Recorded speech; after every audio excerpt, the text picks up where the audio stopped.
Welcome back everyone to Out of Band, a Microsoft security podcast. I'm Andrew Young, a modern work specialist at Dicker Data and also a Microsoft MVP in security.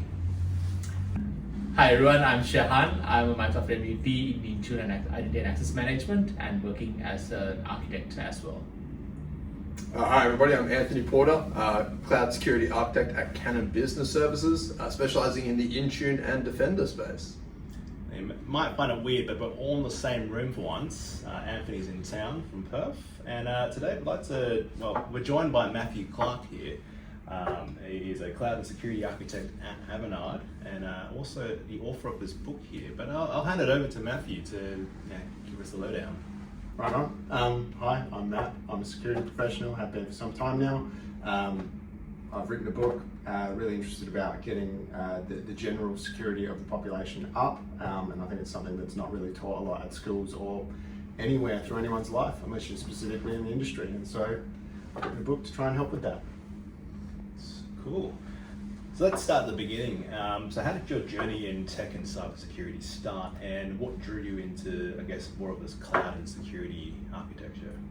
So it's a bit of a funny one. Going back to when I was really, really young, I used to get babysat by my uncle, and one of the first memories I have with him is actually setting up a computer with a LPT1 printer port parallel cable, and we would LAN Need for Speed on an old school thing. Such a good game. Such a good game. It was like the original Need for Speed. So that was that one, and then that sort of goes over time. And Dad comes in, instead of finding me looking at questionable things on the computer, I'm sitting there defragging the disk. So it's all sorts of all sorts of those tinkering type things that come about.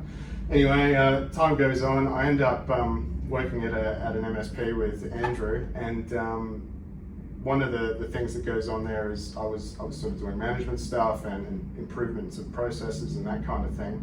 And one of the sales guys comes down and goes, "Hey, can you quote me a firewall?" I'm like, "No, what do you want?"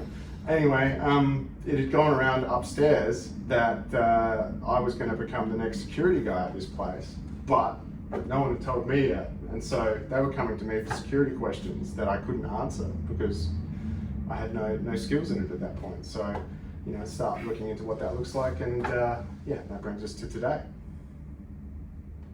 So can you quote us a firewall? No. No, just don't check. No, still can't do that. And why would you want to? Yeah, I was going to say these days, right? Yeah. We'll just take turns. Yeah. So I think fast forward to today, I think you have worked in lots of sectors, banking, federal government and everywhere. So talk us through that, those challenges in different sort of environments, and what sort of, how did you end up maybe configuring or providing that security architecture framework, those sort of stuff. Happy to hear your thoughts. Right on. Well, I think one of the funny things in those kinds of industries is that it's actually got all of the same problems that everybody else has. So you think that they've got it all together, but the reality is that any problem that you see in any different business, these huge businesses have the same issues, right? I'm sure you guys have all seen that as well, but they've got more regulatory compliance stuff that you've got to go through, and that can be a lot of fun, and it can be a lot of pain and suffering to get to where you need to be. But you go into a place and they've got a setup for all of the admins to come in through Azure Virtual Desktop, and then you come in and they go, "Cool, so you're a service partner, you need to provide the solution for the service partners. No worries, we recommend Azure Virtual Desktop." "Oh, you can't do that." It's like, you've got it right there. Why can't we do that? So then, you're working around what that solution is and trying to explain why following your existing pattern is still the best way to go about it. No point reinventing the wheel when it's already there. When you're already managing it, and Yeah. it's already the best it could possibly be. Keep it simple. Yeah. I think. Yeah. Honestly. His yeah. principle wins every time. I think it's even in my bios on my speaker. I'm like, loves KISS principle. Why do we even try and reinvent the wheel when the wheel's like rolling? That's really good. Yeah. Well, Sorry, people are using it, and hopefully, Clipchamp picks that one up. Yeah. Look. So obviously, you've written a book. It's out there on the internet. You can get a copy. I guess bringing it back is, how did you come about? How did this book come about? And what was your I guess, your initial driving force behind wanting to educate the general public? Right, good question. So my daughter started school, and she starts using some of the devices around there, and you sort of go, okay, well, what are you doing to teach them cybersecurity? Oh, we've got really good password policies and stuff here. I'm like, right, so you're teaching them to use a new password for every service they use? No, why would you do that? You sort of wince a little bit, and you go, okay, well, what about this? No, we don't do any of that. You're like, all right, well, that's kind of a problem. So the school curriculum doesn't sort of hit what it needs to. But then also, other parents drive you to have to deal with these problems earlier, right? So, oh, my kid's on Facebook Messenger and they've got their own phone. What are you going to do here? So you end up going, what services can we provide? Should I, as a security professional, recommend something to everybody and early adopt it, or should I hold my daughter back from using these services because she shouldn't be using these services, she's too young? You end up in that sort of weird spot where you should be driving and leading the conversation, but from a mental health perspective, kids shouldn't be exposed to these things until they're 12, 13, 14, really ideally 16, but the reality is it's going to be 8, 9, 10 kind of thing, even earlier. So yeah, it got driven by the school curriculum and that kind of thing. And so I sort of started doing some YouTube videos around that time. Security stuff didn't get a lot of traction. Started doing some stuff around like note taking and that kind of thing, and that sort of took off a bit. Went, okay, well, maybe I'll start doing this. And I just went, I'm spending ages burning midnight oil trying to keep the YouTube up and keep the quality of the videos going. So I sort of dropped it, but I had the mailing list sitting there for the longest time. And so I've written the book as a way to build the mailing list, because you sign up the mailing list, you get the book for free. And that's kind of the motive. It's, I think, addressing that point is that these days, security is one of those things where everybody's saying you've got to have security, like it's the forefront of everything that goes wrong. And then on the other hand, it's like, but figure it out yourself. Like, no, but like just go and Google something if you have any questions. There's nobody actually kind of defining like even a starting point. Like, where do I need to look? Right. Passwords as an example. You absolutely don't use the same password on every system as a default. But at age 6, 7, 8, 9, they're getting taught to use a single password. They're not getting taught to use a password vault. Because it's easy. Because it's easy. Yeah, because you won't forget that one thing, and it's probably a dog's name. And it's the Michael McIntyre sketch, right? Have you seen that on YouTube? I haven't, no. He talks about, you get told to make your one password in school, and you go, oh, well, I've got my password, and you type in the word password, and then eventually they go, actually, you need to put a capital on that. You go, well, hell, I've got this in hand. Shift P password. So suddenly you've got the word password with a capital. Oh, well, you need to put a number on that too. Password 1 comes about. And then the next thing, you need to put a symbol, password 1 exclamation mark, and you are the happiest camper in the world. Don't use that one, most common password in the world. 1, 2, 3, 4, 5, 6. That's top 5. Welcome 1, 2, 3. I don't use these. Yeah, do not use this. Is not security advice. Passwords. I think that comes to the second segment about the Secure in Seconds or the S.E.C.U.R.E framework. Tell us a bit about the S.E.C.U.R.E framework and what was the goal behind that, and how do you try to reach and who do you try to reach with that? Basically? Yeah. So you see a whole bunch of things about acronyms and like slogans capturing people's attention and being memorable. And so the idea of going secure was to give it to a layman. Think of something that you want to be. You want to be secure. Well, how are you going to get there? So you scan for threats. You enable MFA. You control the access for it. I've forgotten what U is, which is always great. you review the access, and I've forgotten that too. Let me just open the book up. Yeah. Right at the beginning. Well, that leads me to my second question: is why'd you make it another acronym? I think I literally just had the conversation with you that we've made too many acronyms, Right. and they are so hard to remember. Cap it at 3 letters. And then if you make it too long, you forget. Nah. Yeah, that's it. So you scan for threats, you enable MFA, you control your access, you update your software, you review the security settings, and you encrypt and back up your files. So I'm glad I've had a book there to go and read that. Because even us forget. Oh yeah, there's too many acronyms in IT. It's hard. Yeah, I think that pretty much sums up all the things that we can do as a citizen. Not as let's say someone is not a professional in security, or they can just do those stuff, right? Because they are the most simple things that you can do today. Yeah. Still can make your accounts and your data secure. That's it. And I mean, starting just at S, right? The amount of people that, aren't tech experts get a pop-up on their computer and dismiss it before even reading it. And, I say this to everybody, but the difference between an IT person and a lay person is we read the error that pops up on our screen. So just slowing down, read the error, understand what's going on there, will probably stop it most of the time. Yeah. Of course, some of the time it's a fake capture attack and someone's telling you to hack yourself. So, that's another thing. Yeah. Don't do that one.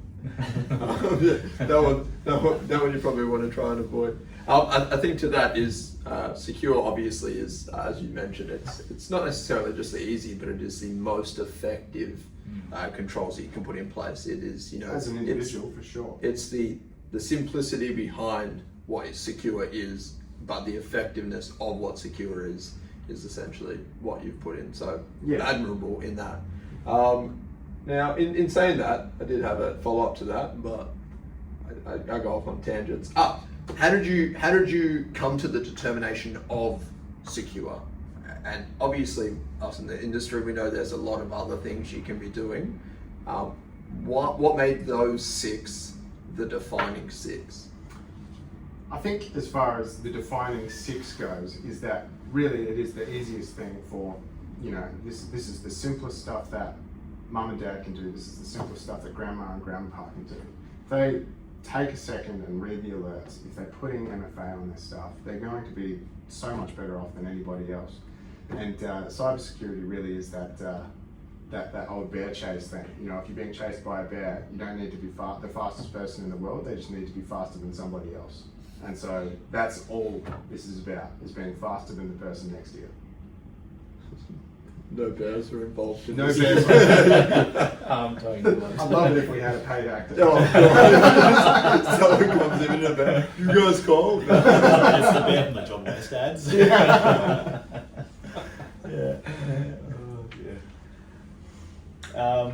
So if someone only had the time to take away one thing from the book, what should it be, and are any practical tips that stand out for the everyday users?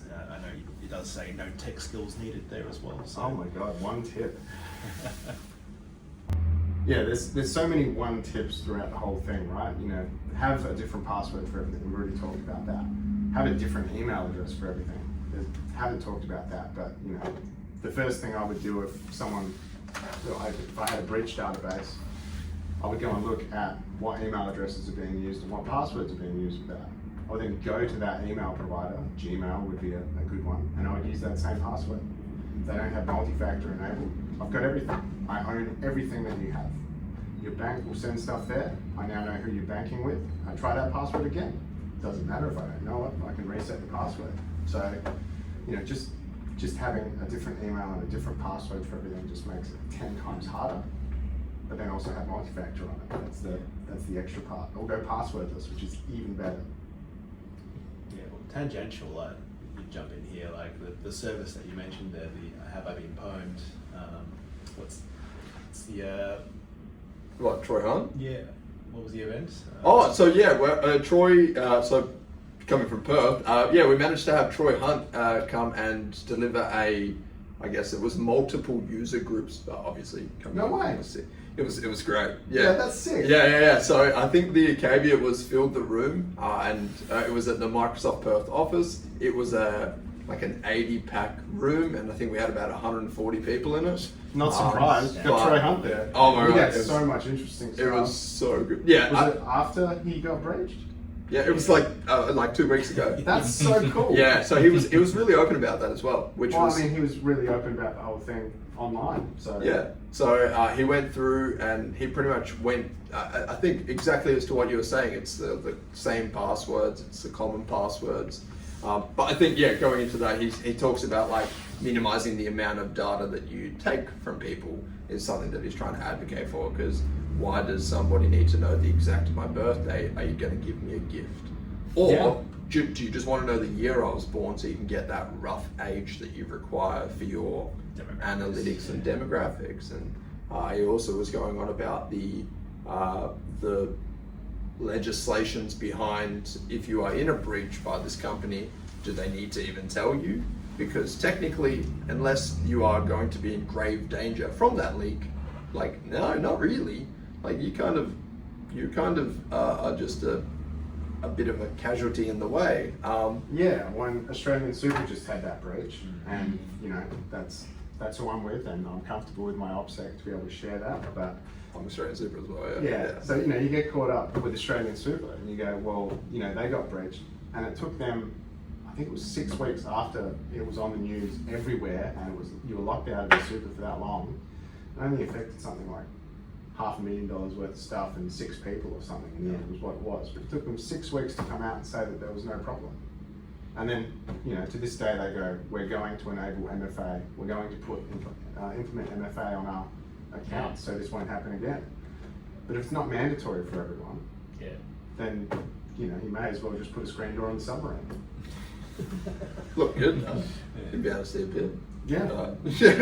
But no, I think with that is that, going back to that is that it's the combination of, I think to that is you get an email from over here in a breach, you get a password over here in a breach, you get some more, or you might not even get a password, but over here you might doing some, your mother's maiden name. And then all of a sudden, easy as, it's on Facebook. Absolutely, right? And then all of a sudden you've got their password reset, and then you chuck in the new password and you're good to go. Also, there's and all of those secret questions you shouldn't actually answer with real answers. Oh, absolutely. Yeah. Right? Like, what's your mother's maiden name? You should use something completely different, and you should store that in a password vault. Actually have the question as an entry and encrypted the answer as the field. Absolutely, yeah. And that they also talked about, it's the folk that tell the truth in these forms that are the most punished, because turns out January 1st is the most common birth date according to online breaches.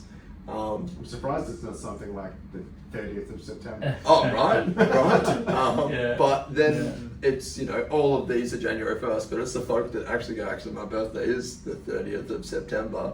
Are the ones that lose out telling the truth. It's almost building this facade of telling the truth is a bad thing. Yeah, and there you go, the 1st of January being the easiest one to select, because the 1st of January is already entered for you.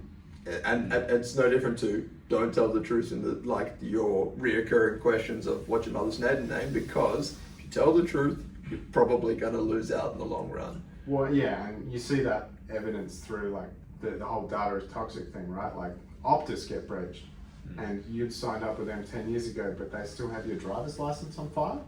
Why? You don't need that information. Yeah. Why do you have that still? Oh, just in case. Just in case. Or But, no disposal policies.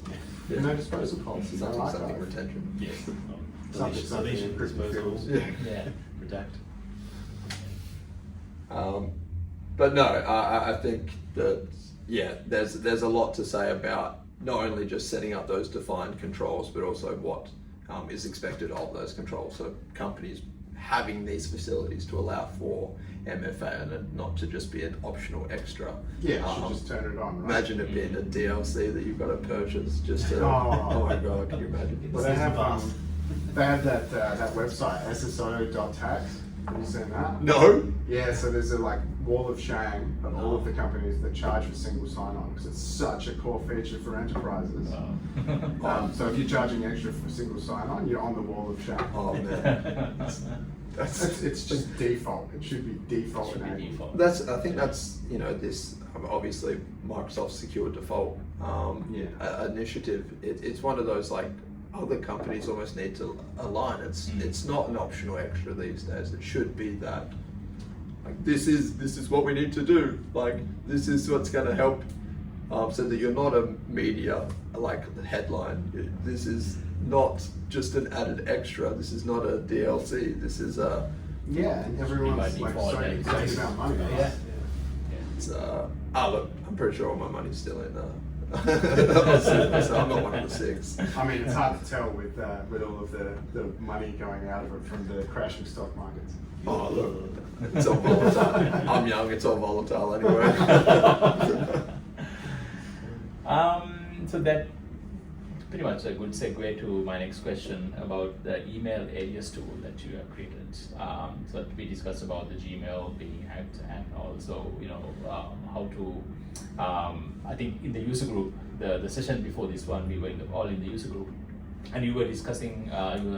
We were after that. We were discussing about the whole, having different emails, and if you don't need this one, too many emails from, for example, Amazon. You can just use a different sort of an alias. Can you explain about that one as well? And how we can use? Is it available right now? How can we subscribe to that? So I've set up this service. So if you have a domain name, you can route every email that you want straight to everybody else. Or not to everybody else, rather to one email inbox. And so you can just make up an email on the fly, and it makes it really easy for everyone.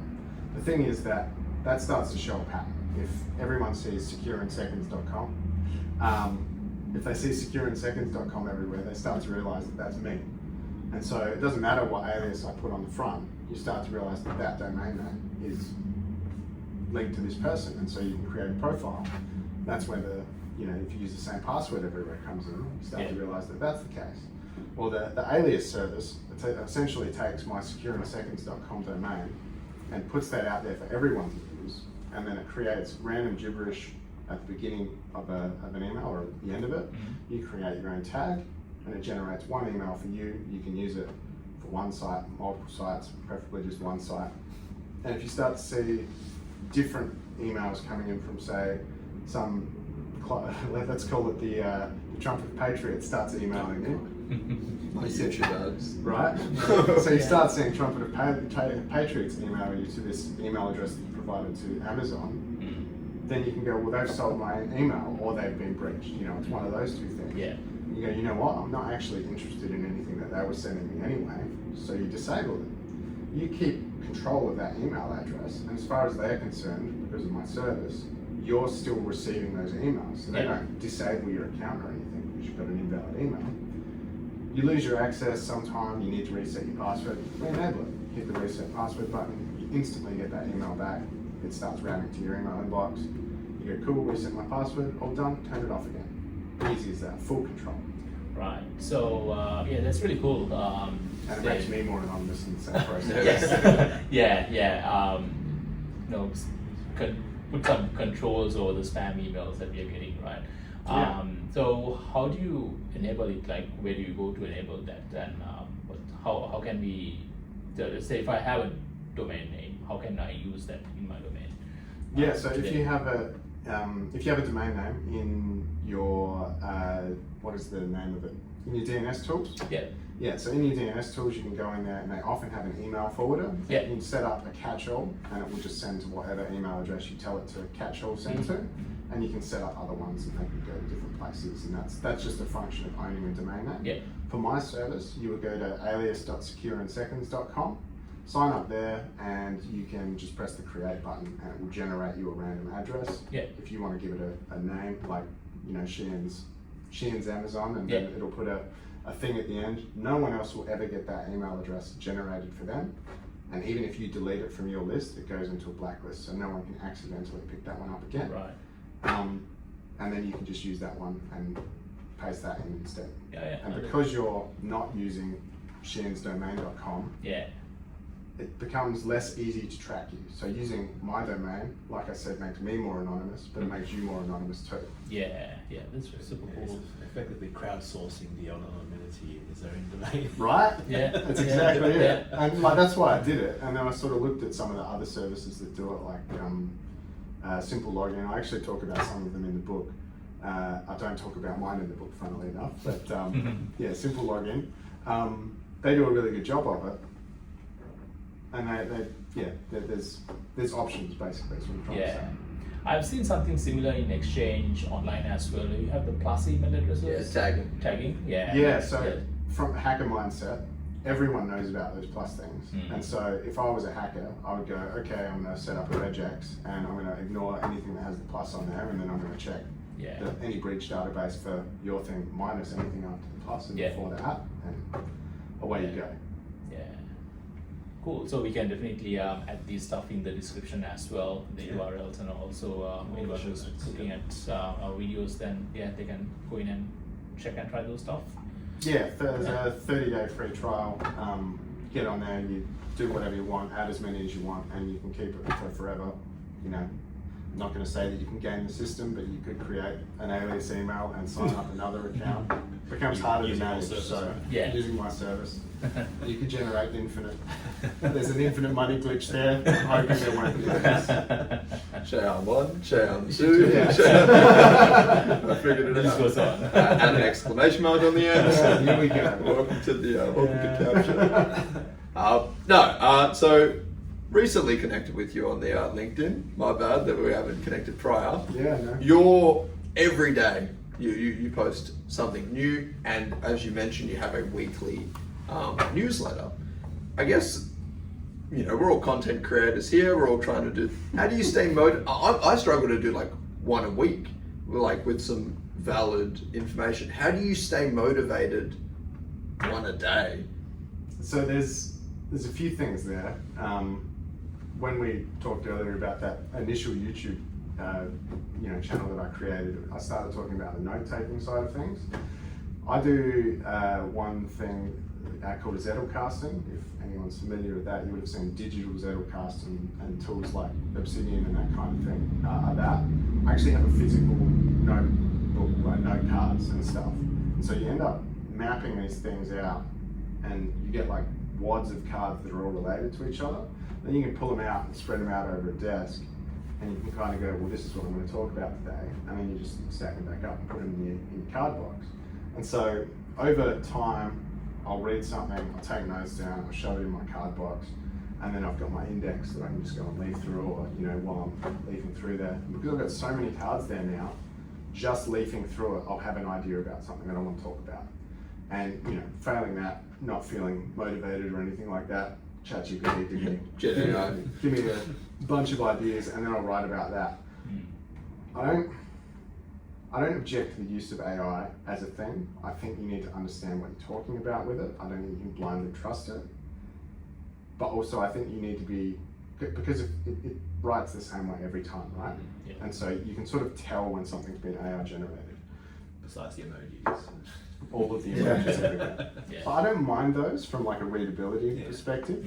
Let's go use it. But I think you've got to take the idea, then write a post about what that idea is, so that it then has a framework to build on. And then the other part to that is scheduling. I use a tool called Buffer. And Buffer lets me schedule 10 for free, and 10 seems to be plenty. And so I schedule 10 in advance, and that'll cover me for 2 weeks worth of posts. And then I just have to remember to go back and check it. Calendar reminder. Yeah. And then my emails that I've done at the moment, I'm actually running on just 1 week at a time. I still haven't written this week's email, so that's the thing. But when I initially launched it, I wrote 3 months worth in advance, and so you had 3 that would come out, or 3 months had come out, and you were all good. And so it's all batching. Batching is the play. A one-nighter, you do One the next night. 3 months, you just Just banking it. 2 We weeks would of never social bank our posts. podcast. Yeah, we're not that clever. I mean, if one of you was going away on a holiday or something, We've discussed it. Like we were like, different iterations. Yeah. yeah. you'd Like, have to change shirts in the middle of the Yes. you guys own more than one shirt. No. Where's the budget? Where's... Yeah, I think I kind of do pretty much the same. I'm writing a lot in my blog, so whenever I get an idea, I just do a draft. It can be just one liner. I just do a draft and just keep it somewhere. So now I got like, I don't know, 200 or something drafts right sitting there. Sometimes I just go about and see, okay, I haven't written anything about this one, so let me think about this and just start writing. So for me, it's of course it's probably I used to do every week. Now it's more like one blog every month sort of a thing. So Yeah, and it's a lot, isn't it? yeah. So I want to do something quality in my blog rather than showing how a system is configured. Now I'm writing more about taking a solution and make it to a real life sort of a use case, and then write about it. This is how you can use this thing in this scenario, something like that. So as soon as I get the idea, I just write it down somewhere in the drafts and then keep it for future. That's sort the of way. thing. Yeah, absolutely. Yeah. I don't want to talk about it. I was going to say, I think building off of that is having ideas towards like a technology or a concept. I'm a dot point. I can't form a paragraph to save me life, but I could definitely tell you the 4 dot points that I want in that, and then if anything, if I can't then form a sentence, 100% I'm like Gen AI, like form a legible sentence from this dot point of information. And that's where these cards are cool, because they are just dot points, right? It's like, this is my plan here, I'm going to throw it there, and then you sort of go, I'm going to put that one on top and then that one. Does that flow well? No, shuffle, and it's, suddenly it's got a narrative spelled out for you. It kind of writes itself at that point. You don't have to do anything there. And then every card I've written, I actually duplicate into Obsidian, so I carry it in my phone at all times. And so, I just have the occasional day where I have to catch up on notes I've written digitally and ones I've just written on paper, and I just sync them across to each other. God love Markdown. It's so good. Yeah, It's so good. I've started using Obsidian for work, and Yeah. it's just like, not only is it like it's Lightning fast. it's so good, and also like my website's Markdown, so it's through GitHub and it's all just Markdown, so I've gotten real good at Markdown. Yeah, nice. Secure in seconds. All of my blogs, all just Markdown. I just throw them in a file, and React picks it up and does the thing with it and converts it. It's awesome. Yeah. All mine's through GitHub and GitHub pages and all that kind of thing. Yeah. So if you're not using Markdown, get used to it. It's pretty much how all of like ChatGPT is, Copilot is chucking out all of it. If you copy paste from Copilot, it's got those weird hashtags. It's Markdown. Welcome. Those are headers. Yeah. So what are some of the most common myths or misconceptions you see people having about their own personal cybersecurity? Oh, the easy one is that I'm not big enough to be worried about. It's the biggest thing there. I went into a company one time and said, you guys don't have MFA on, essentially, so you've got to have multi-factor authentication. Let's get this, as a project, we'll enable it for everyone there. Yeah, cool. You can get everyone else to enable it, but don't do the executives. I'm like, what? No, you guys are the big targets here. The little guys are important, but you have all of the defense contracts and stuff coming to your mailbox. You're more important than anybody else here. Oh, okay, like that kind of thing. And so, your grandparents or whatever will go, I'm not important enough for people to hack me. But, I think the statistic is 60% of people over the age of 65 are the ones that, like, the majority of scams happen to 65-year-olds. And I think if you look at the age breakdown, it's really young people up to the age of 25. Zoomers, millennials are super skeptical, and the parents of millennials who grew up with the millennials who would download whatever toolbar and ruin the computer. So they've got like a bullshit alarm. What do you mean, live? Is swearing okay? Yeah. Right on. Well, yeah, so the bullshit alarm sort of goes off, and you sort of have those people that are a little more concerned about it, but the younger generation aren't used to that. and so they're super gullible for it, and all of the older generation is super gullible as well. So your biggest one is I'm not big enough. It's $1 trillion industry. It's the third biggest economy in the world is cybercrime. I think adding to that is the generation that don't necessarily fall for it are the generation that's watched it evolved into what it is now. Whereas you're either too young and unaware as to how it has evolved over time, because it's ignorance of this. yeah, right. Put me back there any day. And then you've got the generation that loved a good toolbar. Like loved stacking 20 toolbars at the old IE. Ask Jeeves. Yeah, right. What's Google? Well, I think the one that sticks with me most is the meme about, as a millennial, I dealt with my parents' printer problems, and now as a millennial, I have to deal with my kids' printer problems. Who's going to deal with my printer problems? It's not fair. Something.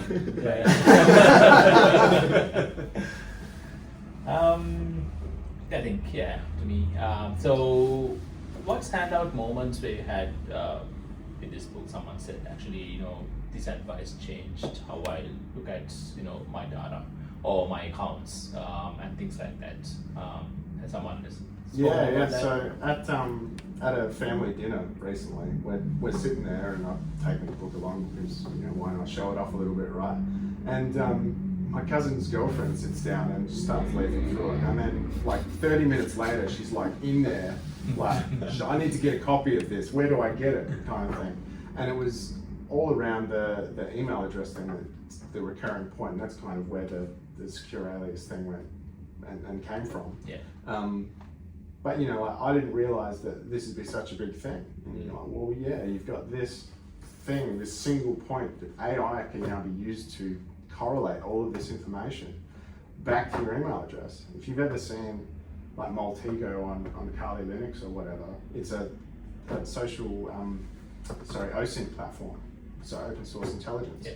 And so you can drop in an email address, and then you can map it to this site and this site and this site, and then you can go, you know what, this is the password that they use on these 4 sites here, and then you can sort of figure out home email addresses or home addresses, phone numbers, all of these things. So the big one there, the eye opener, was the email one, but then also had ones about the Facebook scams, Brad Pitt AI scamming that poor old lady. There was also in the book there, someone had their Facebook account hacked, and someone just took their data, took all their photos, cloned it, and friended all their friends. It's not a hack. It's just impersonation, social engineering. Social engineering, impersonating what they've got, and abusing the trust that you have with somebody else to exploit them. So you're not the person that was hacked; it's the people that you're connected to, and that's where the value comes in. I think coming back is, I think as mentioned, it's those that tell the truth about their identity are the ones that are often, the weakest link in these situations, which is really unfortunate because, once again, it's that toxic data side of it. Yeah. It's like those public profiles, all the information, all the photos are there for grabs, right? Oh, it's these days it's obviously very bleak, but I think what your book does is, and the tooling is essentially sheds a bit of light on, it's not that hard to take those additional steps to be able to make that change, and it might even be, and in the flick through is that it's not hard to understand. It is very much in absolute layman's terms, so that you could literally give this to your, prone to clicking something interesting on your computer, rather than it's not just for the technical professionals. It can be something that you could give to any demographic. Yeah, that's it. And the U in there, update software, right? We have that Microsoft sunsetting Windows 10 coming up.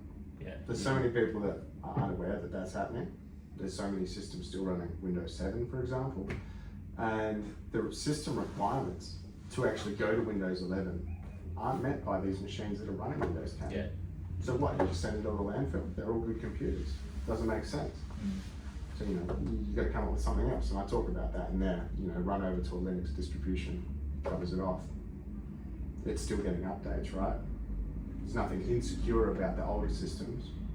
It's just Yeah, it's just right. Microsoft have chosen not to support it Yeah. anymore. I'm pretty sure. Yeah.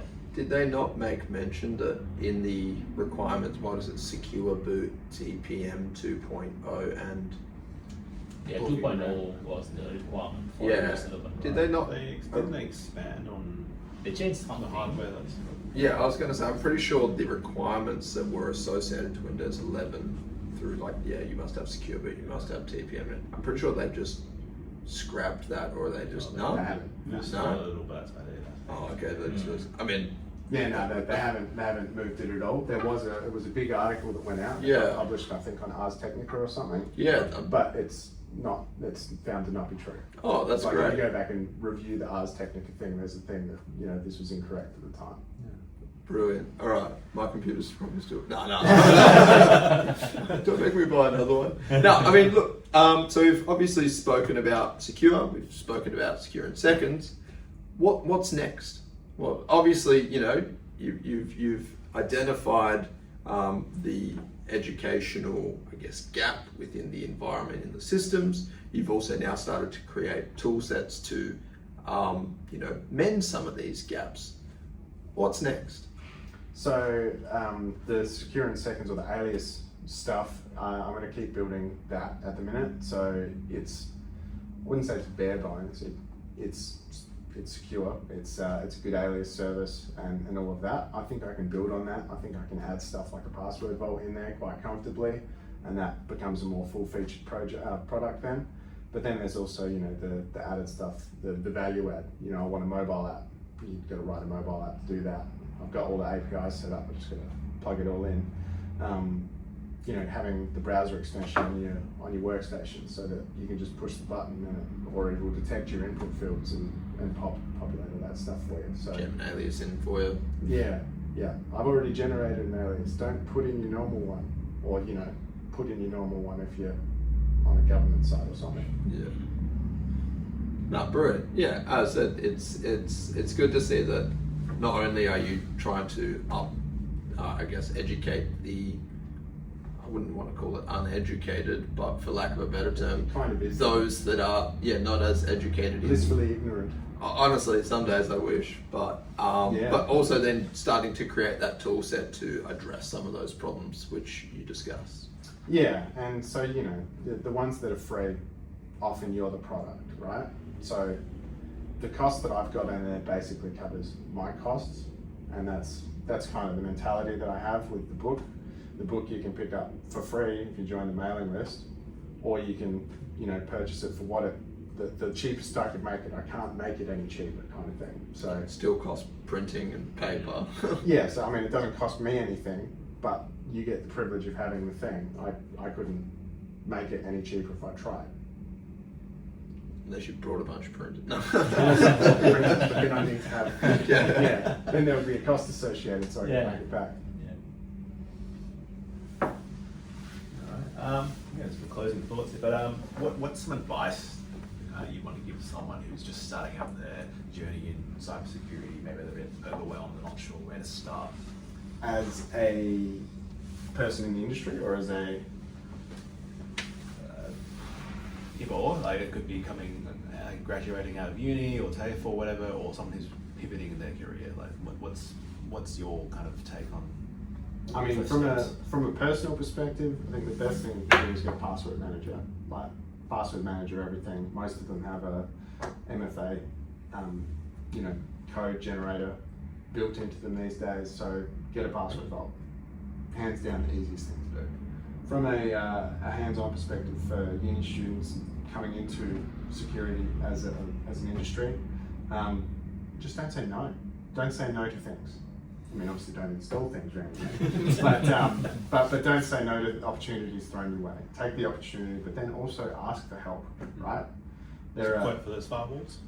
Quote for those firewalls. Yeah, but like if you need help, there are wonderful Microsoft MVPs out there that are always willing to help out. There's plenty of people online. You can reach out to me. I'm happy to walk through some sort of problem that you're trying to get through. So just get your hands dirty, ask for help.